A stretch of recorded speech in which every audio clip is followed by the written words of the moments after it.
المغربي اللي المنتخب المغربي البارح كانت هزيمه من المنتخب الفرنسي، لكن الهزيمه بون كانت متوقعه ربما نظرا معناها على الورق المنتخب الفرنسي واضح انه اقوى، لكن الطريقه اللي انهزم بها المنتخب المغربي ربما برشا الناس لمتوا على الطريقه اللي انهزم بها، لانه الحقيقه دخل المباراه معناها ما كانش حاضر المنتخب المغربي واضح، وايضا المنتخب المغربي ما كانش منتخب اللي حاب على الانتصار في المباريات السابقه. ديجا كان نجموا ايمان تحط لنا ستاتستيك معناها هذا اكبر دليل على الشيء اللي صار البارح.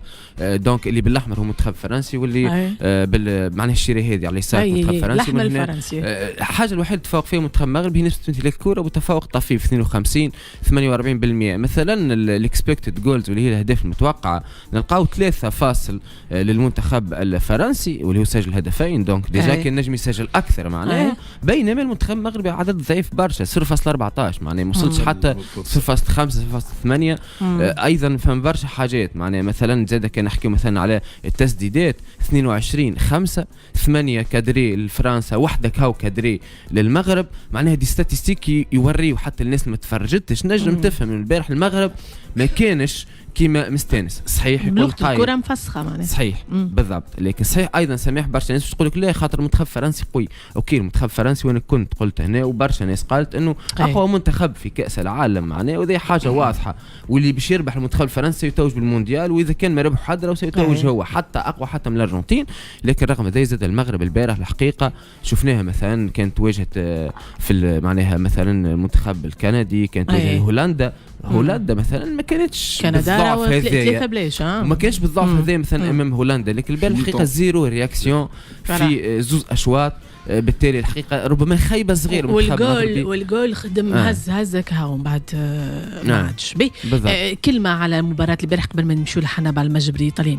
كلمه با فوتو تلعب مع بوتيتر البطل العالم القادم، ومعناها ولي تيتر لا فرانس في بور ا تو الموند. خلي المغرب معناها المغرب هذاك هو ما نجموش نلوموها، هذاك حدا وزاد ما عنده مشكل في واحد ياخذ بليسي ياخذ برافو المغرب مره ثانيه كونسيكوتيف يوصل ان كار دو فينال. لان كار دو فينال هذه كان نعملوا مقارنه بين الجمعيه اللي لعبت ضد فرنسا الدومي فينال والواحد هنا نلقاو 8 ملاعبيه ما عادش، دونك فما 4 ملاعبيه بركه قاعدوا يلعب. هذا يعطيك اللي تجدد الدماء بالرغم الغيابات اللي ما جاتش وما لعبتش كي ناصيري وكي زياش وكذا، قعدت معناها في نفس المستوى. برافو المغرب، حتى جمعيه اخرى ما تنجم تعمل حاجه.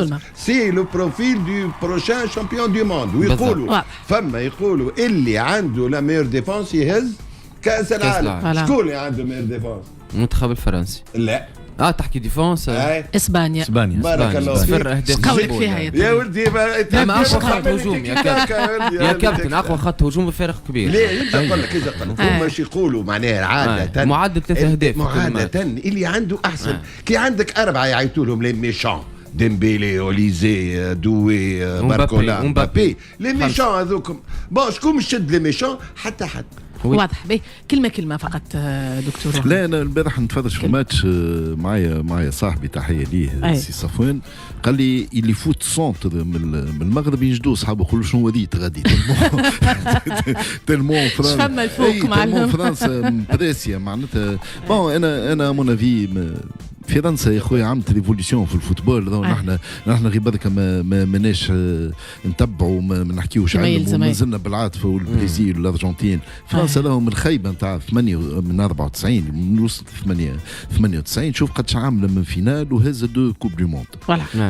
معناتها بصراحه نحن مثال نجموا نتعلموا عليه على الفرنسيس وعلى المغاربه زاد لازمنا نتعلموا عليهم شو اللي عملوا في الفوتبول. انك تقف من خيباتك.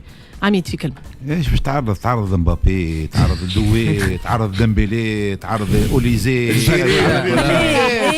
كي تحطهم بالارقام اغلى ملاعبيه في العالم وشادين صف معظم. ايه ودي يلمونها مستحيل. اسمع الارقام وحدها والفرق. البارح بصراحه اللي ابدا احسن لاعب على الميدان هو الحارس مرمى تاع بونو اللي منع بلاده من كارتون، منع بلاده من 3-4 بطولات اخرين. وما ننساوش اللي نحن رانا نبحرها فرنسا في اخر منتخب عربي باش تقولوا انتم فايز بوزيتيف فايبس.